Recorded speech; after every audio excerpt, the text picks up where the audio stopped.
Look at Avatar Land. There's like the main section here, and then these little tiny floating rocks over here. I wish I could zoom in a little bit more. I'll try to get it when we get closer. Happy Saturday, everybody! I'm at Animal Kingdom because we've got all kinds of new stuff that is opened, and we gotta see. It's just me today. Well, Doug's inside, but Jen wasn't feeling very well today, so just me on a solo trip.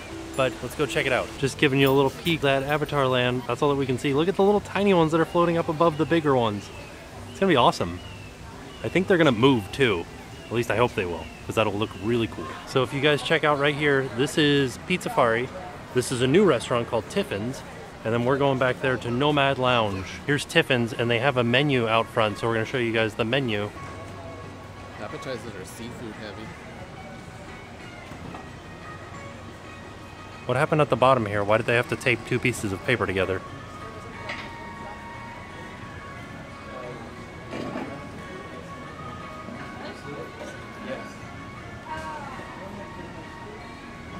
They have all sorts of like signs for Pandora because this is where the entrance to Avatar Land is going to be, and you can kind of see the mountains back there.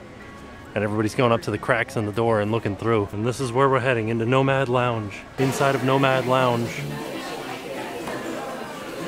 Pretty awesome looking. There's all these like fun banners hanging from the top here. And then all these little sayings here about travelers and like, where will you go next?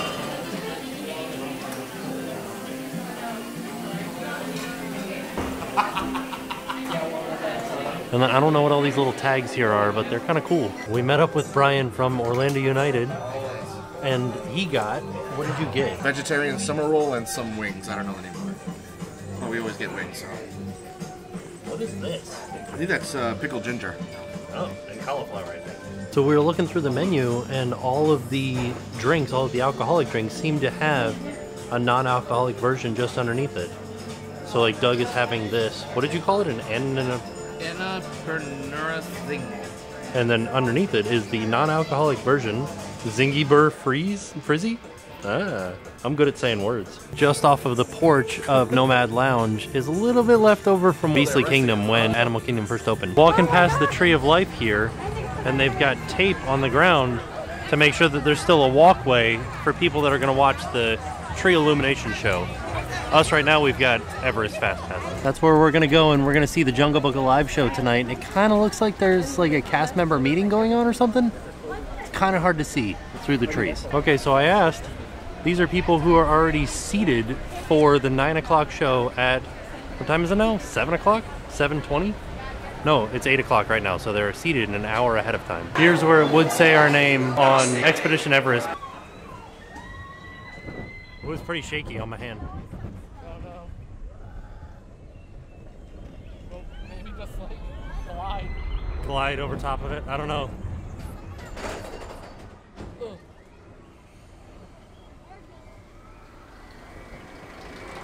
I probably should have worn it. I kept steady. Oh, jeez.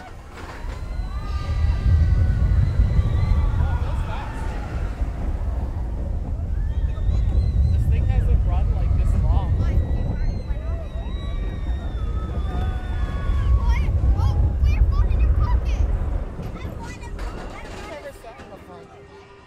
Pretty alright. Look at that.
Look at that sunset.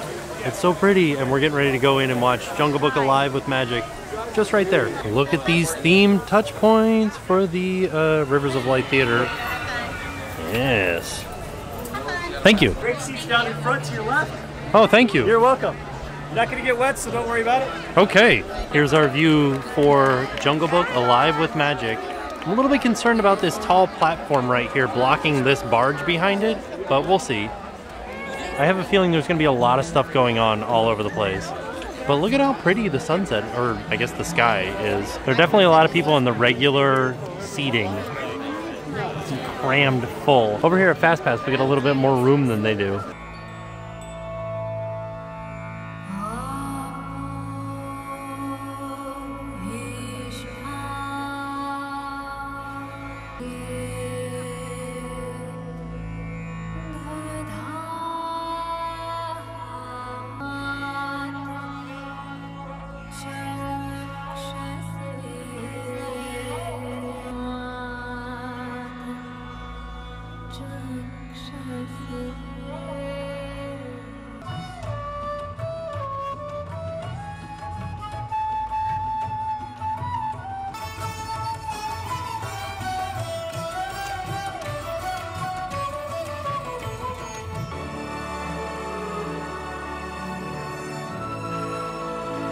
None so strange as the tale of the cub we call Mowgli. I can't help but notice there's this strange odor. What is it? This scent that I'm on. I must think it was some kind of man cub. A man cub becomes man, and man is forbidden. You want to protect him, fine. But ask yourselves, how many lives is a man cub worth? No matter where you go, or what they may call you, you will always be my son.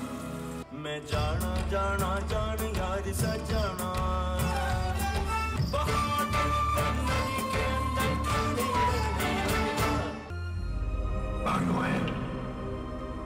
Show them respect. The elephants created this jungle, where they made furrows with their tusks the rivers ran. Where they blew with their trunks, the leaves fell. They made all that belonged. Let go of your fear now. Trust in me. Shut your eyes and trust in me. Shut your eyes and trust in me.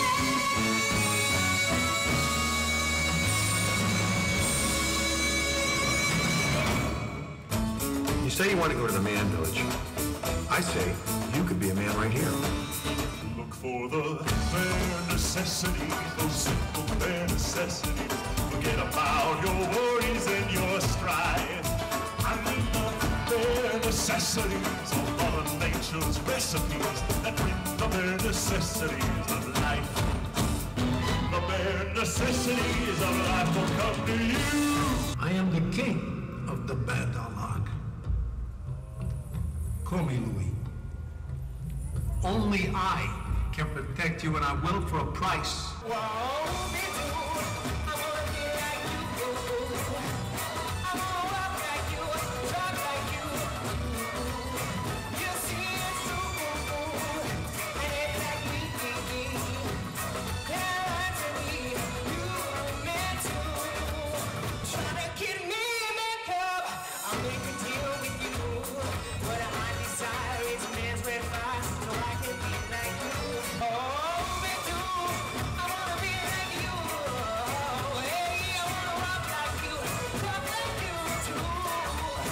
You don't have anyone now.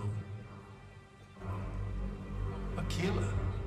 Oh, you didn't hear? Shere Khan killed him. Must have been on account of you. They call it the red flower, man's creation. It brings warmth and light. Let it loose, and it destroys everything it touches.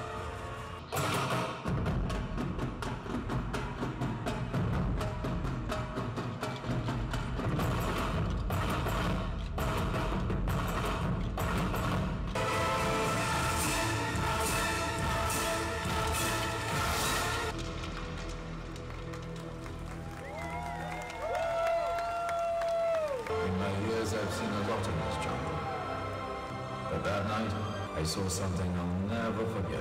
I saw a little boy and all the jungle together for the very first time.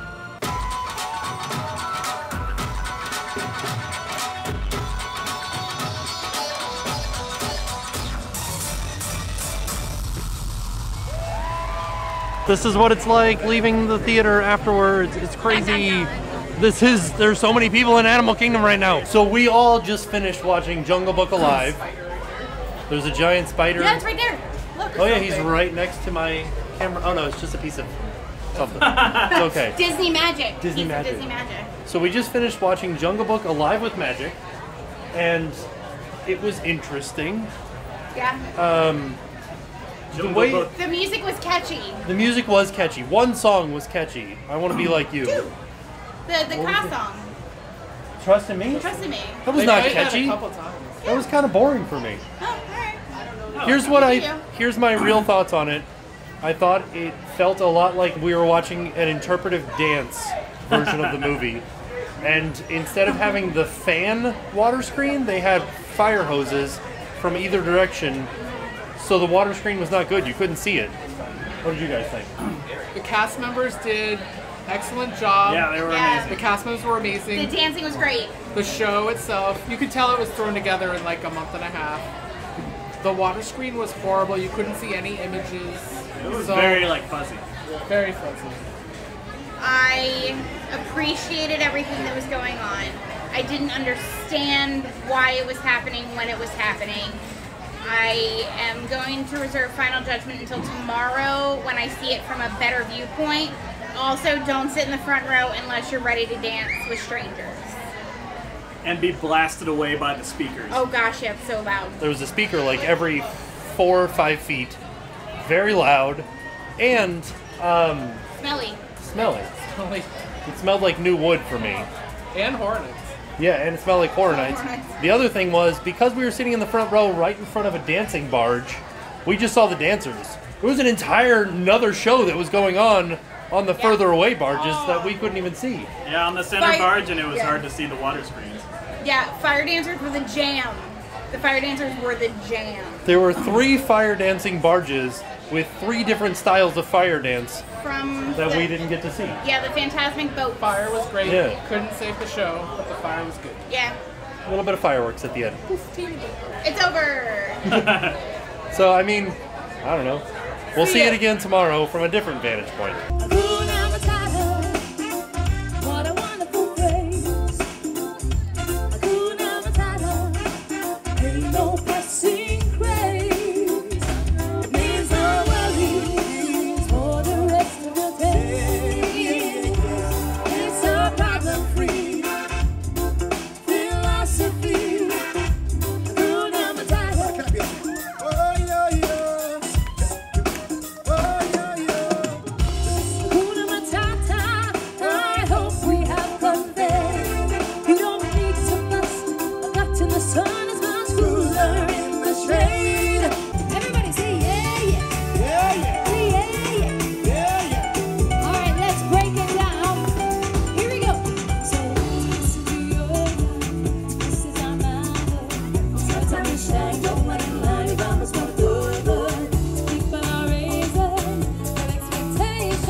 And now, time for Kilimanjaro safaris at night.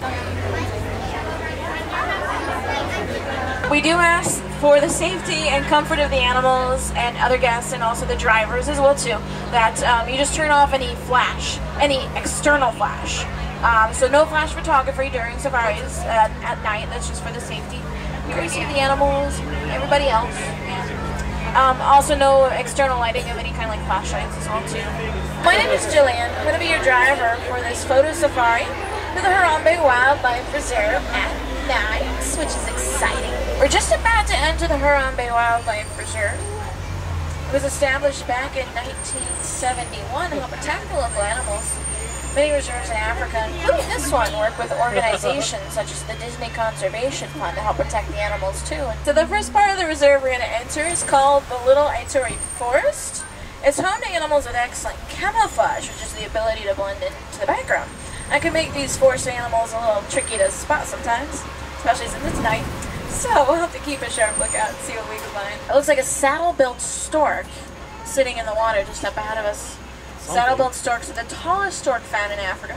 They stand about 5 feet tall and have up to a 9-foot wingspan. Bongos are known as the ghosts of the forest because they're very rarely seen. They're really shy. Yeah, just not right now. Not here. Both male and female bongos have horns. Their horns are kind of slanted backwards, closer to their skulls. Keeps them from getting tangled up in vines and bushes. Real close, so I have to go slowly by them. We're gonna head up this hillside and approach the Safi River. And the waters of the Safi River, keep a lookout, everybody, for some kiboko and mamba. Kiboko is Swahili for Nile hippopotamus. Mamba is Swahili for Nile crocodile. The hippos are one of the largest land animals. Fully grown males weighing 5,000 pounds. Oh, I hear some.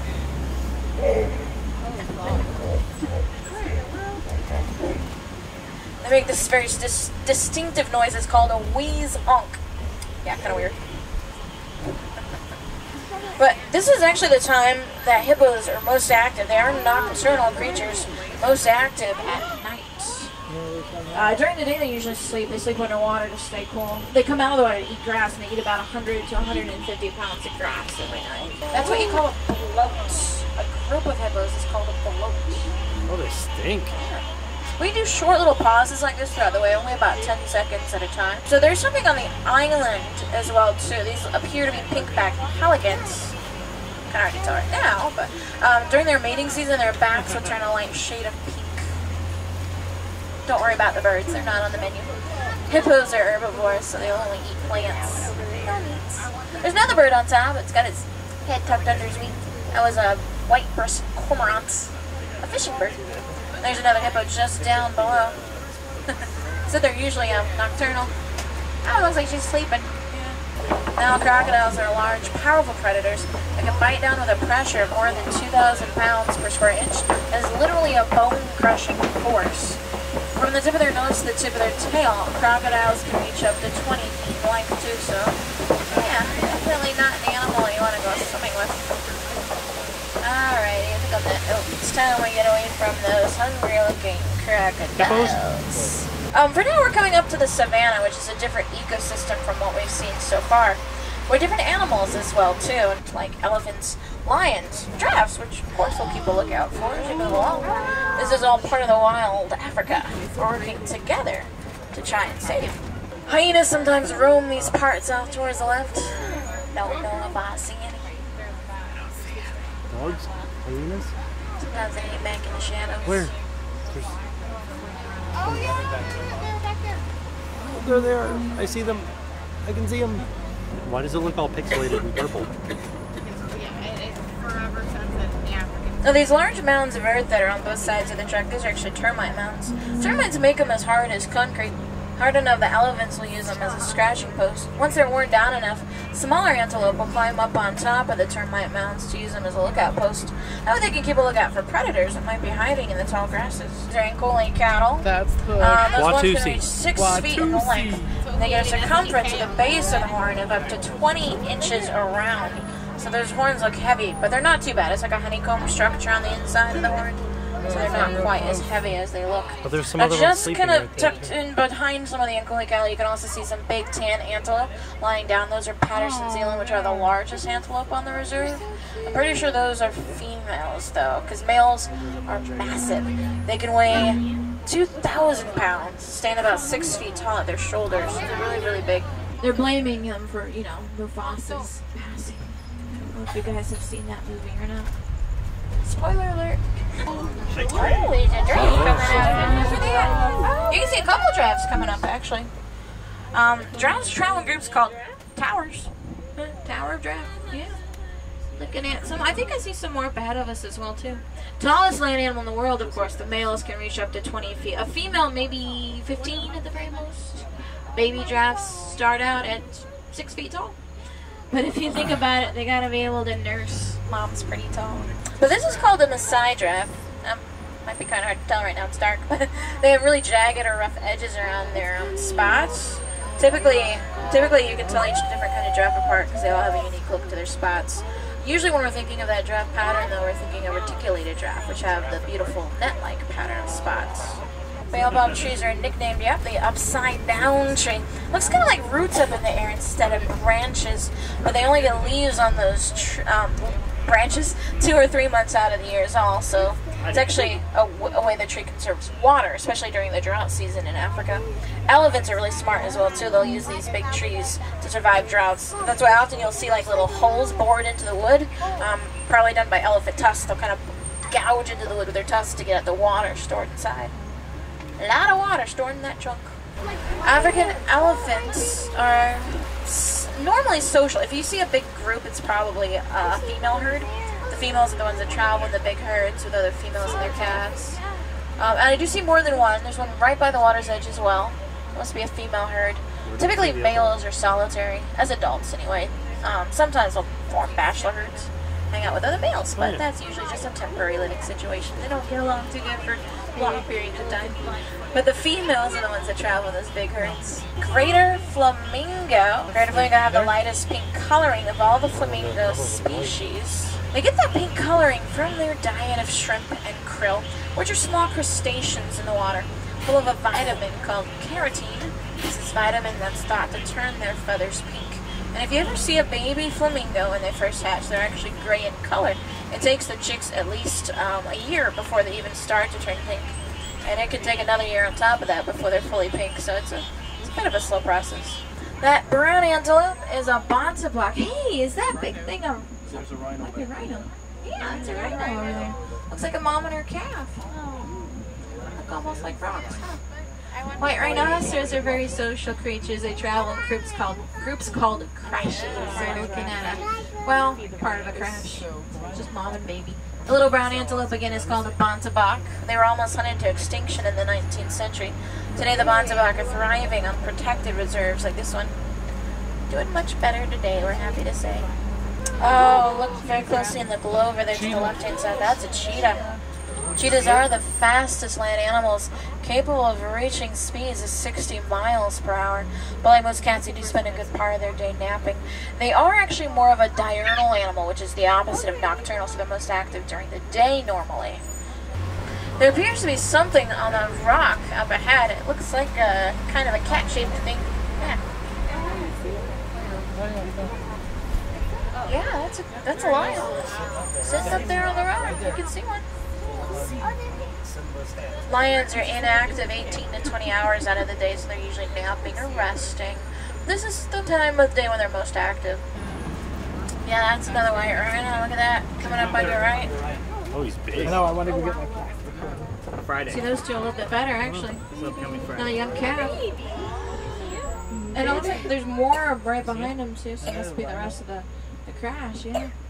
White rhinoceros don't look very white, but they're not actually named for their color. The name white is a mispronunciation of an Afrikaans word. Vite, it means wide. It's a reference to their very wide mouths. You probably can't see that too good right now, though, but they do have this very wide, broad mouth that's perfect for grazing on the grasses. But the main difference between a white and a black rhino is actually the shape of their mouth. Black rhinos have an upper lip that's kind of pointed. It's perfect for plucking leaves off of bushes, so it's kind of a representation of their different lifestyles. Black rhinos are more of a forest animal, white rhinos are more of a savanna, grasslands animal. Well, as the night transition on, now we're going to come into Magadi Glen. Usually the moonlight shines down very beautifully through here. Oh, jeez. So keep a look out, see what we can find. I like this much better than the sunset.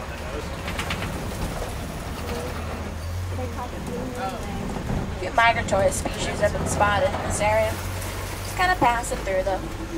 Nothing's been real permanent. Yeah, we've had pretty good luck tonight. There's quite a few animals on the reserve. Here on the reserve, we're working on a few ways to help protect a lot of the animals we've seen today. One thing we're doing is promoting the recycling of cell phones. Cell phones and other electronic devices, such as laptop computers, contain a metallic pause. Coming up on your left-hand side, you can check out a scimitar horned orcs. Scimitar horned orcs are a type of antelope. They're actually named after a Middle Eastern sword. It's called the scimitar sword. Has a similar shape to those long curved horns of theirs. Actually really good sight of ours because unfortunately those are considered extinct in the wild. Scimitar horned orcs are only found in captivity today. Zoos, reserves like this, that's about it. We're lucky to see one. That's why recycling cell phones is very important. It helps protect a lot of animals in Africa. There's a metallic ore called coltan that's mined in your cell phone. This mining causes habitat loss and overhunting a lot of the African animals. By recycling any old or broken cell phones that might be lying around your house, just collecting dust, you're helping to play your part, protecting animals even in Africa. A lot of electronics stores have places to recycle old cell phones. Well, sadly, it looks as though we've reached the end of our 2-week safari. Yeah, this 2 weeks kind of flew right by. It really only felt like 25 minutes or so. But it sounds like they're celebrating because we made it back. Last but not least, here in Harambe, we don't like to say goodbye. That's too final. What we say instead is kwaherini. Kwaherini is a Swahili phrase that means go well. So kwaherini, everybody. Kwaherini. I came into the locker room to give you guys my thoughts on Animal Kingdom at night. Kilimanjaro Safaris at night was awesome. Although I will say this camera is really good at picking up low light stuff. If I didn't have the camera, I don't know that I would have liked it as much because I wouldn't have been able to see all the animals like we could with this camera. Does that make sense? Like they were in the dark, but because this camera is so good, it could see through the dark and see them. But the simulated sunset was weird looking. I didn't like it at all. The simulated moonlight was really good. A lot of fun. Like I really enjoy Animal Kingdom all the time. At night, it was fantastic. So my overall impression, yeah, Animal Kingdom at night is a fantastic thing. Jungle Book, okay. I'm gonna wait to get my thoughts until we see it from a different angle. Kilimanjaro Safari at night was amazing. Tree of Life show, holy cow. That is the best use of projection technology that I've seen to date. With the lighting in the top of the tree and the projection, it was fantastic. I've had some time to think about it on the drive home. Nighttime Animal Kingdom was awesome. Jungle Book, Alive with Magic, I would watch again. I would watch it again. I would not get fast passes for it or do the dinner package ever.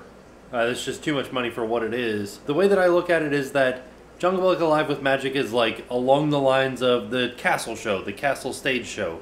Like that's what I would do, is I would just go like, oh, it's going on, let's sit down and watch it. That sort of thing. I wouldn't plan my trip around it. Does that make sense? I don't know. Yeah, it's way late now though. So, I am off to bed and I will see you guys tomorrow. And now it's time to pay the price.